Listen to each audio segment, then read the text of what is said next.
আসসালামু আলাইকুম, welcome to লতিফাস kitchen.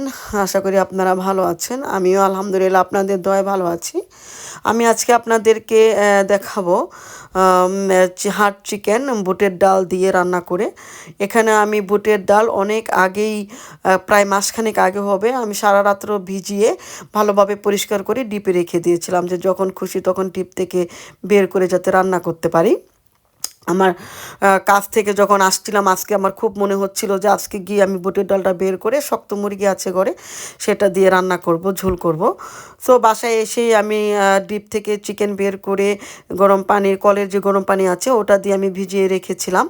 আবার বুটের ডালটাকে বের করে রেখেছিলাম। এখন এখানে আমি একটা প্যান বসিয়ে আমি আপনার বড় কাপের 1 কাপ তেল দিয়েছি, কারণ এই তরকারিতে একটু তেল বেশি হলে ভালো লাগে। তারপর আমি দিয়ে দিলাম একটু বড় সাইজের একটা পেঁয়াজ কুচি করে কেটে।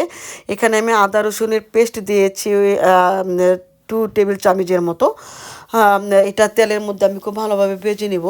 আসলে আমরা যারা ইউটিউবে বিভিন্ন রকমের রান্নার ভিডিও করি, আমরা অনেক সময় বলি যে আমাদেরকে ঠিক এতটুকু মশলাই দিতে হবে, যা আমি দিচ্ছি তাই আপনাদেরকে দিতে হবে, না হলে আপনাদের এমন হবে না। আসলে আমার মনে হয় না জিনিসটা সেটা। আপনাদেরকে অনেক সময় আমাদেরটা দেখেও বুঝে নিতে হবে, প্লাস একটু কম বেশি হলে এখানে কোনো রকম সেরকম স্বাদের কম বেশি হওয়ার কথা না। অনেক কম বেশি হলে তো অবশ্যই ডিফারেন্স হবে, বাট আপনারা যদি একটু কম বেশি করেন তাতে কোনো সমস্যা নেই। এক্স্যাক্টলি আমি যতটুকু দিচ্ছি ততটুকুই দিতে হবে তা জরুরি না। তো আমি এটা খুব ভালোভাবে রসুনটা আর আদাটা ভেজে নিয়ে গন্ধটা চলে যাওয়ার পর আমি এখানে গোটা মশলাগুলো দিয়ে দিয়েছি। এখানে আমি তেজপাতা দিয়েছি 2টা ছেড়ে, এলাচ, দারচিনি, লবঙ্গ, আরও কয়েকটা আমি গোলমরিচ দিয়েছি। দিয়ে আমি এটাকে একটু ভালোভাবে ভেজে নিচ্ছি। ভেজে নেওয়ার মানে একটু নরম হতে দিয়েছি পেস্টটাকে, তার সাথে একটু ভেজে নিয়েছি। এখানে আমি একটু গরম পানি করা ছিল, ওখান থেকে আমি একটু গরম পানি দিয়েছি। দেওয়ার পরে আমি এখানে বিভিন্ন রকমের মশলাগুলোকে অ্যাড করব। সো আমি আগে পানিটা দিয়ে নিয়েছি যাতে মশলাগুলো তেলে দিলে পুড়ে যাবে হঠাৎ করে দিলেই। সো এখানে আমি 1.5 টেবিল চামচের মতো হলুদ দিয়ে দিচ্ছি। আমার মুরগির যে ওজনটা, সেখানে ওজনটা প্রায় 1 কেজির মতো, বা 1 কেজির থেকে একটু উপরে হতে পারে। আমি তো আর মেপে আনিনি, আমরা পিস হিসাবে কেটে নিয়ে এসেছি। সো এখানে আমি ধনিয়ার ফাঁকি দিয়ে দিলাম 1.5 টেবিল চামচ। এবং এখানে আমি এখন মরিচের ফাঁকি দিয়ে দিব 2.5 চামচ। ঝালটা আপনাদের অবশ্যই পছন্দ মতন, তবে বুটের ডালের মাংসতে একটু ঝাল হলে ভালো লাগে। আর এখন আমারটা হচ্ছে হট চিলি পাউডার, এখানে এক্সট্রা হট এটা। তো এখানে আমি গরম মশলার ফাঁকি দিয়ে দিলাম 1.5 চামচ। এখন আমি জিরাও দিয়ে দিব 1.5 চামচের মতো, কারণ এটা তো একটু দেশি হাট চিকেন, অনেক সময় এখানে একটু দেখা যায় হালকা গন্ধের মতো থাকে, একটা অন্যরকম স্মেল আসে।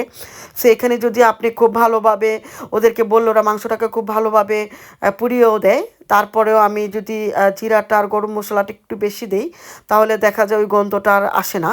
আলহামদুলিল্লাহ, খেতে খুবই ভালো লাগে, একেবারেই গন্ধ থাকে না। তো এটাকে আমি সমস্ত কিছু দিয়ে এখন এখানে আমি লবণ দিয়ে দিব, 2 টেবিল চামচের মতো লবণ দিয়ে দিব। পরে লাগলে আমি আবার লবণ দিব, বাট এখন আমি 2 টেবিল চামচের মতোই লবণ দিচ্ছি। এবং এই জিনিসটা আমি সবসময় করি, আমি প্রথমে একটু একটা পরিমাণ দিয়ে আমি দিই, তারপরে লাগলে আমি আবার লাগলে দিই, কারণ একবারে বেশি দিলে সমস্যা আছে যদি লবণ বেশি হয়ে যায়। সো আমি এখন এটাকে ঢেকে মনে করেন 5 মিনিটের মতো কষাবো। এবং মাঝখান দিয়ে অবশ্য আমি একটু খুলে আবার নেড়ে দিব, কারণ মশলাটা লেগে গেলে পাতিলে ভালো লাগবে না। সেজন্য আমি এটাকে খুলে আবার একটু নাড়াচাড়া করে দিয়েছিলাম মাঝখানে। সো দেখতে পাচ্ছেন আমার তেলটা একদম উপরে চলে আসছে। এখন এটাকে আমি ভালোভাবে নেড়ে চেড়ে তারপরে মাংসগুলো যে ধুয়ে একদম পরিষ্কার করে রেখেছিলাম, সেই মাংসগুলোকে আমি দিয়ে দিব।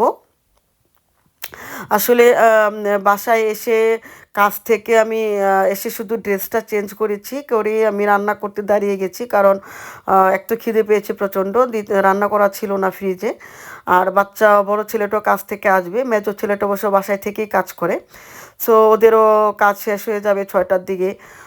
তো আমি বাসায় 5টার দিকে চলে আসছি, আমার কাজ থাকে 3:30 পর্যন্ত, বাসায় আসতে আসতে আমার 5টা বেজে যায়। তো বাসায় এসে এগুলা করে করে নিতেও সময় লেগে যায়। সো ওরা বাসায় আসতে আসতে কাজ ঠিক শেষ করতে করতে আমি ভাবলাম যে এর মধ্যে রান্না হয়ে যাবে।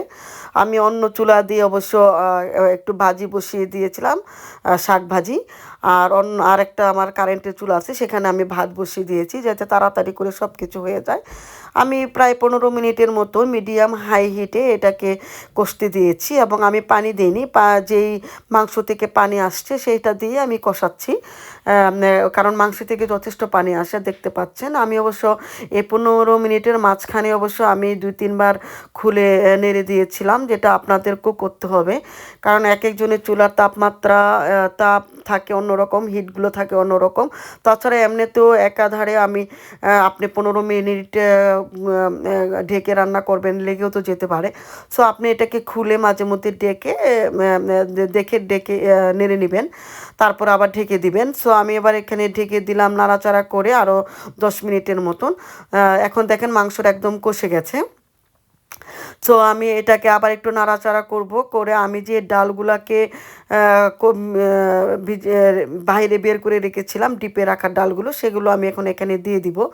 এবং কারণ আমাদের দেখা যায় যে যেদিন রান্না করব সেদিনই ডাল ভিজিয়ে রাখবো সেরকম আমাদের পরিস্থিতি থাকে না, যার কারণে আগে থেকে অনেক কিছু প্রিপেয়ার করে রাখতে হয় ডিপে। দেখতে পাচ্ছেন ডালটা কিন্তু আমার অনেক সুন্দরভাবেই নরম হয়েছিল যখন আমি সারা রাত ভিজিয়ে রেখেছিলাম। ভিজিয়ে রেখে পরিষ্কার করে ঢিপে রেখেছি বলেই আজকে ইচ্ছে করেছে খেতে, আমি সাথে সাথে করে খেতে পারছি।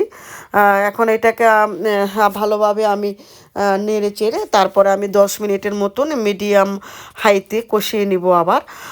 আসলে আমরা যারা দেশের বাইরে থাকি বা কাজকর্ম করি তাদেরকে অবশ্য অনেক কিছুই মেনটেন করে চলতে হয়, অনেক কিছু চিন্তা করে চলতে হয়।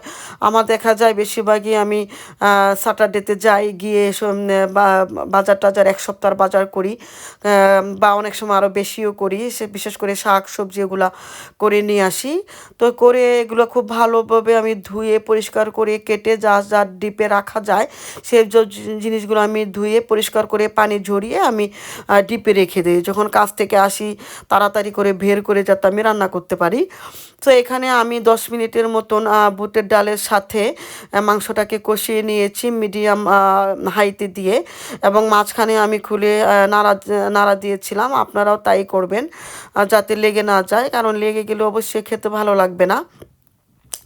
সো এখানে মাংসটা কষে গেছে দেখতেই পাচ্ছেন। আমি অন্যদিকে অবশ্য একটা কেটেলে পানি গরম করে নিয়েছি, এবং বরাবরই আপনারা দেখতে পারবেন আমার প্রত্যেকটা ভিডিওতে আমি ফুটন্ত গরম পানিটাকে ইউজ করি। সেটা আমি মাছের তরকারি করি, ভাজি করি, আর মাংস করি, যাই করি, কারণ এটা আমার একটা অবশ্য অভ্যাস হয়ে গেছে।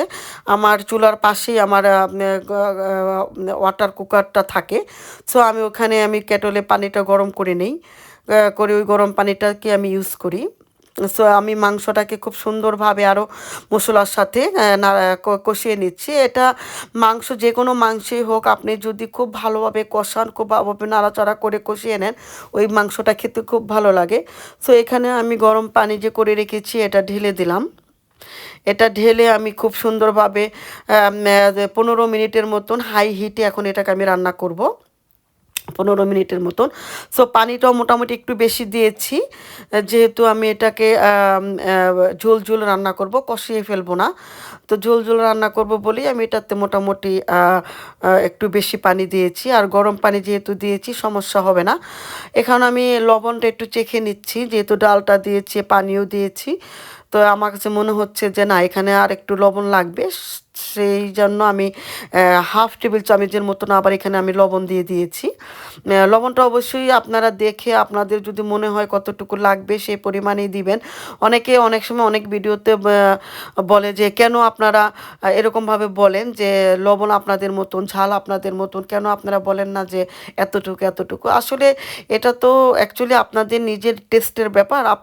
অনেকে হাই প্রেশারের রুগী থাকে, অনেকে হয়তো বেশি লবণ খেতে পছন্দ করেন না, আবার অনেকে হচ্ছেন পাচ্ছেন যে লবণটা খেতে একটু বেশি পছন্দ করেন, অনেকে ঝাল খুব বেশি খেতে পছন্দ করেন না, আবার অনেকে ঝাল খেতে পছন্দ করেন। সেজন্য আসলে ওই মরিচের কথাটা লবণের কথাটা এভাবে বলা হয়। হ্যাঁ, আপনারা যেভাবেই নেন, বাট এটা আমাদের বলা উচিত, সেজন্যই আমরা বলি। এটা দেখতে পাচ্ছেন আমি কষিয়ে নিচ্ছি। 15 মিনিট পরে আমি এটাকে আবার নাড়াচাড়া করে আপনাদের দেখাচ্ছি, কিন্তু আমি মাঝখানে অবশ্য খুলে 2-3 বার নেড়ে দিয়েছিলাম তরকারিটাকে। এখন আমি আবারকে ঢেকে আরও 10 মিনিট এটাকে আমি মিডিয়াম হাইয়ে বসে এখন রান্না করব। মিডিয়াম হাইয়ে আমি এখন 10 মিনিট রাখবো। 10 মিনিট আমি এটাকে রেখে খুলে দিচ্ছি। দেখতে পাচ্ছেন ঝোলটা অনেকটাই কমে আসছে, আর ডাল মাংস তো দুটোটাই সিদ্ধ হয়ে গেছে আলহামদুলিল্লাহ। এটা আর বেশিক্ষণ লাগবে না, এটা সিদ্ধ হয়ে গেছে। ওদিক দিয়ে আমার শাক আর আমার ভাত অবশ্য হয়ে গেছে, আমি ভাতটাও নামিয়ে নিয়েছিলাম, আর ভাজিটাও হয়ে গেছে। এখন আমি এখানে কিছু জিরা ভেজে পাউডার করে নিয়েছিলাম। আমি বরাবরই সমস্ত মাংসতে জিরাটা একদম ফ্রেশ আমি ভেজে পাউডার করে তারপরে দিই, এতে করে স্মেলটা খুব সুন্দর আসে।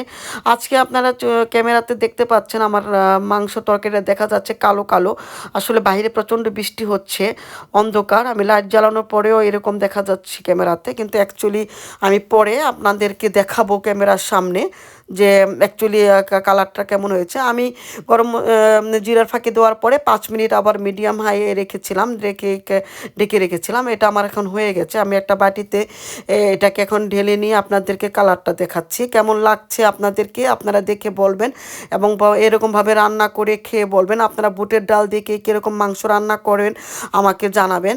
খেতে আমার এটা খুবই ভালো হয়েছিল, বাচ্চারা খুব পছন্দ করেছে। সো আমি যেভাবে রান্না করি সেভাবে আপনাদের সাথে শেয়ার করেছি। যদি আপনাদের ভালো লাগে প্লিজ লাইক কমেন্টস করবেন, শেয়ার করবেন, সাবস্ক্রাইব করে নেবেন, ফ্রেন্ডস সার্কেলদেরকে বলবেন, ফ্রেন্ডদেরকে বলবেন, ফ্যামিলির সবাইকে বলবেন যাতে সাবস্ক্রাইব করে আমার চ্যানেলটা। আমার সাথে থাকবেন। ডালটা আলহামদুলিল্লাহ ভিতর দিয়ে একদম দেখেন নরম হয়েছে, আর উপরে দেখা যায় আস্ত আছে। তো ভালো থাকবেন। আসসালামু আলাইকুম।